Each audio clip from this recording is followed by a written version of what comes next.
조선시대를 떨게 만든 모모.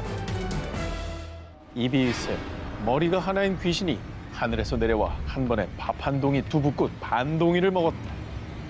제가 지금 말씀드린 내용은 공포 소설이 아니고요. 바로 성종실록에 나오는 내용입니다. 역사적 사실을 그대로 기록하는 조선왕조실록에 귀신의 존재가 기록됐다는 거 믿어지십니까? 야사집도 아니고 정서. 실록에. 정서요. 때는 성종 1년이었던 1470년 음력 5월 26일 성종실록에 의하면 전남 각지에서 일명 삼구일둑이란 귀신이 출몰, 그 귀신이 집을 돌아다니며 밥을 한 동이나 먹고 다닌다는 소문이 퍼졌는데요. 그래도 이 귀신이 예의가 있었는지 삼구일둑이는 밥을 먹은 대가를 지불했다고 합니다. 이번 달에는 비가 안 오고 다음 달 수능 날에 비가 올 것이다. 일기에 보여주고 가는구나. 그렇습니다. 바로 날씨를 예언하는 귀신이었던 거죠. 자, 그런데 말입니다. 이 조선왕조실록의 미스테리한 기록은 이뿐만이 아닙니다. 1511년 5월 9일 중종실록에 기록된 충격적인 얘기. 밤에 개 같은 짐승이 문소전 뒤에서 나와 암묘전으로 향하는 것을 괴이하게 여겨 쫓으니 서쪽 담을 넘어 달아났다. 진짜 이상하다. 조선의 궁궐에 개와 비슷한 짐승이 나타났다가 달아났다는 건데요. 게다가 그일 권례에서 숙직하던 군사가 괴물이 있다는 헛소리를 전하자 한 사람이 부르면 100사람이 부동하듯이 휩쓸렸다. 어떤 자가 망령된 말로 말같이 생긴 괴물이 나타나 이리저리 치닫는다고 하자 금군들이 놀라 소리치면서 소동을 피웠다. 앞서 등장했었던 괴물은 16년 뒤 그리고 21년 뒤에 또다시 등장. 심지어 대낮에 괴물이 대비의 침전 창벽을 두드려 대비전을 경복궁으로 이전하는 사건까지 발생했습니다. 어휴, 이건 좀 큰일이네요. 보는 사람이 많은 궁전 내에서 있었다는 거 아니잖아요. 그렇죠. 저기 그 영화 물괴에 나오지 않았나요? 괴물 나오는 영화? 조선시대 뭐 괴물 스토리에 물개가 있었죠. 그쵸. 그 영화 앞에 실록에서 모티브를 얻었다는 말이 있긴 해요. 조선왕조실록에 담겨있는 정체모를 존재들. 과연 실제로 나타났던 걸까요? 아니면 흉흉한 세상에 도는 괴담이었을 뿐일까요? 조선판 셜록의 미스터리 사건일지.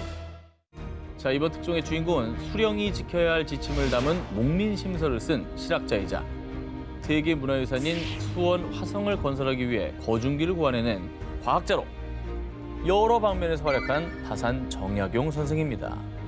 그런데 조선 최고의 실학자였던 그가 일명 조선판 셜록으로 범죄 수사에도 탁월한 능력을 갖추고 있었다는 사실 알고 계셨습니까? 범죄 수사요?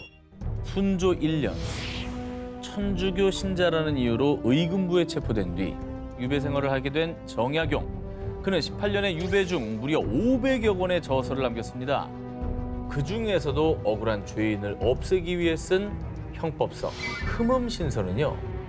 수백 년이 지난 지금까지도 법조인들의 필독서로 손꼽히고 있습니다. 자, 그런데 말입니다. 이 흠음신서 속에 아주 미스테리한 사건이 담겨 있습니다. 때는 1814년 12월 전라도 나주. 서로를 꼭 끌어안은 한 남녀가 온몸이 불에 탄 상태로 발견됐습니다. 당시 초검을 시행한 나주 관아에서는 한동안 비어있던 방에 갑자기 불을 떼면서 연기가 발생. 두 사람이 질식한 상태에서 불이 속옷에 옮겨 붙었다며. 그러니까 이 질식과 화재로 인한 사고사다. 땅땅땅 결론 내렸습니다. 그런데 이 판결에 의문을 제기한 사람이 있었으니 조선판 셜록 정약용이었습니다. 이게 근데 괜히 그러셨을 것 같진 않고 당연하죠. 뭔가 이상하다 이렇게 본 거죠. 난 이 사건을 인체 자연발화 사건이라고 이름 짓겠네. 인체 자연발화? 그렇습니다. 먼저 정약용은 구두를 덮일 때 일어나는 연기에는 독이 없기 때문에 질식사할 수 없다고 주장. 그리고 조사 좀 제대로 하라고. 헐에 올려놓은 발은 멀쩡한데 몸과 다리가 불탔잖소. 남성 시신의 음경이 발기된 상태로 지나친 음욕으로 장기에서 음화가 발생해 사망했고 이후 불이 몸 밖으로 번져 몸을 태운 거라고 주장한 것입니다. 근데 이 현상을 보고 조선시대의 인체 발화를 생각했다는 게 그게 진짜 대단한 거죠. 근데 굉장히 인체 발화 사건이 형법서의 흠음신서에 기록돼 있다는 것도 정말 신기하고 결국은 굉장히 미스터리한 사건인데 야, 이게 진실이 뭐였을까요? 삼천궁녀 의자왕의 진실은? 두 기자님은 의자왕 하면 어떤 이미지가 떠오르시나요? 뭐 백제 마지막 왕 삼천궁녀죠 뭐. 호색한. 호색한 같은 게 많이 떠오르죠. 뭐 정치는 뒷전이고 술에 빠졌다, 비겁하게 항복해서 백제를 멸망에 이르겠다, 무능하다, 폭군이다. 그리고 대표적으로 낙화암에 몸을 던진 삼천궁녀를 떠올리실 텐데요. 맞아요. 오죽하면 이제 한국을 빛낸 100명의 위인들 그 노래 삼천궁녀 의자왕 삼천궁녀 의자왕. 와. 둘 다 음이 이상해서 못 알아듣겠어요. 어쨌든 자 그렇다면 당나라에서 유교의 성인인 증자에 빗대어 동방의 해동증자라고 칭하며 직접 전장에 나가 신라의 성 약 40채를 함락시킨 정복군주. 왠지 같은 사람이지 않을까. 맞습니다. 우리에게는 부정적인 이미지로만 기억되는 역사 속 의자왕의 미스터리와 진실을 지금부터 파헤쳐 보겠습니다. 먼저 의자왕의 첫 번째 미스터리. 낙화암과 삼천궁녀는 사실일까요? 주색에 빠져서 나라를 망하게 했다. 이게 제일 큰 욕이잖아요. 근데 의자왕이 딱 그렇게 돼 있어요. 기록을 좀 찾아봤어요. 삼국사기에도 궁녀 얘기는 없어요, 아예. 그럼 삼국유사에도 그냥 몇몇이 낭떠러지에 떨어져서 죽었다. 그런 정도의 얘기만 얼핏 나오지 없어요, 연원이 어딘지가. 이제 문서에 나온 기록으로서는 소설이 있는데 거기에 이제 삼천궁녀 얘기가 이제 그 전에 돌던 얘기를 소설에 반영을 했겠지. 저 위에서 뛰어내리면 3,000명 못 뛰어내린다. 그렇지. 자 그리고 의자왕의 두 번째 미스터리. 의자왕이 나당연합군에게 항복해서 백제가 멸망했다. 의자왕이 항복했다는 게 정설로 전해지긴 합니다. 근데 2007년에 중국에서 한 묘비가 발견되며 사실 의자왕은 항복하지 않았다라는 새로운 가설이 제기됐는데요. 오호. 발견된 묘비의 주인은 예식진. 그는 백제 멸망 직전 웅진성 방비를 맡은 대장이었던 예식과 동일 인물로 추정. 중국 역사서 구당서 해석에 따르면 의자왕과 당나라에 투항했다고 알려진 인물입니다. 예식과 그의 가족들의 묘지명을 해석한 역사학자들에 따르면 당이 북쪽을 토벌할 때 그 왕을 끌고 가서 고종 황제에 귀의하였다. 좌위위 대장군에 제수되고 내원군 개국공에 봉해졌다. 그러니까 사실 또 패전국이잖아요. 그러니까 승자의 기록 아니겠습니까? 시원하게 또, 네. 그러니까 또 신라 쪽에서는 굉장히 부정적으로 서술했을 가능성이 또 있을 것 같습니다. 그날 역사가 목도한 진실은 무엇이었을까요? 역사에서 사라진 천재 과학자. 지금까지도 조선시대 최고의 천재 과학자로 평가받는 장영실. 그런데 말입니다. 역사적으로 위대한 공을 세우며 종삼품인 대호군의 자리에까지 오른 그였지만요. 조선시대 가장 미스터리한 인물로 손꼽히고 있습니다. 당시로서는 상상도 못할 기술이 많이 선보여졌죠. 그래서 미래에서 조선으로 간 외계인이 아니냐라는 생각이 들 정도로 좀 놀라워요. 그럼 지금부터 무려 472년 동안 왕의 주변에서 일어난 모든 일들을 세세하게 기록한 조선왕조실록을 통해 장영실의 미스터리를 살펴보겠습니다. 1433년 세종 15년 9월 16일 세종실록에 따르면요.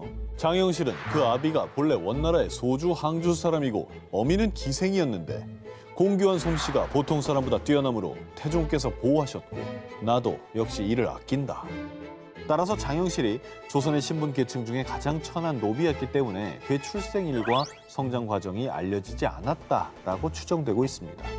근데 어쨌든 낮은 신분이었는데도 그 자리까지 올라갔다는 건 정말 대단한 거죠. 그렇죠. 능력만으로. 그러니까요. 더군다나 조선시대에서. 그러니까. 네. 그런데 말입니다. 수많은 업적과 공을 세운 그가 1442년 이후 조선왕조실록에서 완전히 사라져버렸는데요. 그 결정적인 이유, 1442년 3월 16일자 세종실록을 살펴보면요. 대호군 장영실이 안여 만드는 것을 감독했는데 건실하지 못하여 부러지고 허물어졌으므로 의군부에 내려 국문하게 하였다. 의군부에서 장영실에게 군장 100대를 집행했다고 전해졌는데요. 그런데 놀랍게도 이 내용이 조선왕조실록에 담긴 그에 대한 마지막 기록이었습니다. 그런데 여기서 또 하나 미스터리한 건요. 장영실과 함께 안여 제작을 책임졌던 문신 조순생에 대해서는 아무런 처벌을 내리지 않았다는 겁니다. 그리고 세종이 장영실을 파면한 것에 대해 사람들은요, 당시 천문관 측은 오직 중국, 명나라만이 할 수 있는 것이었는데 세종이 장영실이 건립한 왕립천문대 간이대로 인해서 명나라와의 외교 문제로 비화할까 봐 그를 파면시켰다고 주장하기도 했습니다. 실제로 태종의 어떤 과학 연구에 대해서 명나라가 굉장히 간섭을 많이 했다고 그러더라고요. 이 커버가 들어간 걸 수도 있구나. 그 당시로서는. 일단 벌을 줬다라는 거 남겨두고 뒤에서 이렇게 잘 할 수 있도록 좀 신경 쓴 게 아닐까?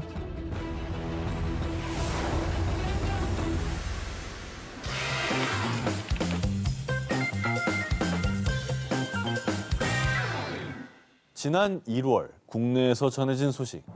조선 숙종 때 공신들의 충성 맹세 기록을 담은 왕실 최대 규모 문서 20공신 회맹 축이 보물에서 국보로 승격됩니다. 20공신 회맹축은 1680년 8월 30일 임금과 역대 공신들 그리고 그들의 자손이 함께 지내는 제사 회맹제를 기념하기 위해 제작된 문서입니다. 그런데 말입니다. 회맹제외 권율과 원균의 후손들은 참석했지만 충무공 이순신의 후손들이 초대받지 못한 것이 미스터리입니다. 한 역사연구원이 의문을 제기한 겁니다. 이순신 장군의 후손들이 못 왔다는 거예요? 에이, 근데 초대받았는데 사정이 있었겠죠. 20공신 회맹축에는 숙종 6년 당시 회맹제에 참석한 412명은 물론 병가나 상중 등 개인적인 사유로 불참한 77명까지 총 489명의 이름이 기록돼 있습니다. 특히 임진왜란 당시 공을 인정받아 선조 37년 공신으로 책봉된 권율, 원균의 자손들은 기록이 돼 있는데요. 그러나 권율과 원균과 함께 1등 공신으로 책봉됐던 임진왜란의 영웅, 충무공 이순신의 자손에 관한 내용은 어디서도 발견되지 않았던 겁니다. 너무하네. 국민적 영웅이고 국가를 구한 공신인데 상식적으로 명단에 없는 거 진짜 이해 안 되고. 아, 저건 아니다. 그리고 이 미스터리를 더욱 증폭시키는 이순신 장군의 죽음에 대한 미스터리도 있습니다. 숙종 때 편찬된 김충장공 유사에 따르면요. 북을 치던 부관 송희립이 적탄을 맞고 쓰러지자 이순신은 투구를 벗고 돌격북을 치며 싸움에 맞서다 탄환에 맞아 죽었다. 외적의 총탄이 빗발치는 전장에서 그것도 조선 수군의 총사령관이던 충무공이 스스로 투구를 벗고 지휘를 했다는 게 쉽게 이해되지 않는 상황이죠. 전장의 뒤에서 그럼. 사기를 북돋으면서 지휘를 해야 되는데 갑자기 투구를 벗고 싸운다? 이거 말이 안 되죠. 당시 동인과 서인의 당파 싸움이 극심한 시기였고요. 이순신 장군은 전쟁에서 승리하고 돌아가봤자 정치적 희생양이 될 것으로 판단, 후손들에게까지 화가 미칠까 봐 전장에서 투구를 벗고 일부러 총탄에 맞아 전사했다는 자결설도 있고요. 진짜? 자신의 죽음을 위장하기 위해서 아산 어리산 인근에서 15년간 칩거 생활을 했다는 은둔설도 있습니다. 헐. 지금도 이순신 장군의 죽음에 대한 의문이 여러 가지로 제기가 되고 있습니다. 어쨌든 뭐 제일 유명한 건 이제 이순신 장군과 선조 사이에 갈등이 있었다는 거잖아요. 네. 백의종군 시키고 그렇죠. 약간 자기보다 영웅시 되는 걸 부러워했다 뭐 이런 질투했고. 얘기도 있고 가설이긴 하지만 결국 이건 문서로 남아 있는데 후손까지 초대장에 이름이 없었다고 한다는 거 뭔가 있었다는 거를 증명하는 거죠. 역사 미스터리 그날 19, 조선 기자의 1위 후보를 공개합니다. 1392년 태조 이성계가 건국해 무려 500년이 넘는 기간 동안 27명의 왕이 집권했던 조선. 그런데 말입니다. 조선은 유독 젊은 시절에 병사한 왕이 많았습니다. 그래서 이제 조선 왕의 죽음에 대한 의혹이 끊이지 않고 있습니다. 자, 지금부터 공식적으로 인정된 바는 없지만 암살 음모론에 휩싸였던 조선 왕들의 미스터리한 죽음에 대해 낱낱이 파헤쳐보겠습니다. 대표적인 암살 음모론의 주인공, 독살설로 인해서 재임 기간 내내 왕권을 위협받은 조선의 21대 왕 영조의 이야기입니다. 1724년 8월 20일 때는 영조가 연인군으로 불리던 시절 그의 이복형인 조선 20대 왕 경종은 게장과 감을 먹은 뒤 복통을 호소했습니다. 점차 병세가 악화되며 의식마저 흐려지던 상황. 이에 당시 연인군은 어이들의 반대에도 인삼과 부자를 달인 삼부차를 처방하라 지시했습니다. 그런데 바로 다음 날인 8월 25일 갑작스럽게 승천한 경종. 이에 당시 장안에서는요. 혹시 그 궁합이 안 좋은 계장과 감을 올린 것도 연인군의 소행 아니야? 연인군이 경종을 제거하기 위해서 상극인 계장과 감을 올려서 배탈을 유발했다는 소문이 확산, 경종 독살설이 제기됐습니다. 심지어 1728년 영조 4년엔 경종 독살설 등의 이유로 이인좌의 난이 발발, 이후 전국적인 대규모 반란으로 이어지기까지 했습니다. 영조는 주기 초부터 무려 30년 이상 선왕을 독살한 왕이라는 꼬리표를 달고 살아야 했습니다. 야, 그래서 저기 영화 사도 보면 그 영조를 연기했던 송강호 씨가 그 얘기를 하잖아요. 니들 또 그 얘기냐? 내가 아니라고 그러지 않냐? 이게 계속 그 얘기를 하는 거예요. 경종 독살설에 대해서. 이게 왕세자가 아니라 왕세제였잖아요. 그렇죠. 그러니까 더 오해를 샀던 것 같아요. 자, 다음은 역대 조선 왕 중에 가장 강력한 독살설이 제기된 왕 고종입니다. 1919년 1월 21일 덕수궁에서 사망한 고종의 사인은 뇌내출혈 혹은 심장마비로 인한 자연사로 발표. 하지만 건강했던 고종이 하루아침에 승하하자 이를 고지고대로 믿는 이는 아무도 없었습니다. 그리고 이를 목격한 친일파 윤치호의 일기에도 독살로 의심되는 정황이 기록되어 있습니다. 건강하던 고종 황제가 나인이 올린 식혜를 마신 후 심한 경련을 일으키다 세상을 떠났다. 게다가 고종의 치아가 모두 빠져 있었으며 목 부위에서부터 복부까지 30cm가량의 검은 줄이 길게 나 있었고 고종 승하 직후 2명의 궁녀가 의문사했다고 합니다. 아니 그 원래 근데 왕한테 뭐 올릴 때는 그 기미상궁이 다 음식 맛보게 돼 있는 거 아니었어요? 그렇죠, 그렇죠. 그럼 기미상궁이 먼저 죽었거나 기미상궁이 범인인가? 저기 혼자 다른 녹화하지 마시고 여기 좀 참여해 주세요. 혼잣말 자꾸 하지 마세요. 실제로 일본이 사주한 고종 독살설이 대두되자 일본은 고종의 사인이 자연사라 주장하며 해명했지만 의혹은 가라앉지 않았고요. 이는 3.1운동으로까지 이어지기도 했습니다. 조선 왕조 암살 미스터리, 과연 어떤 비밀이 숨겨져 있을까요?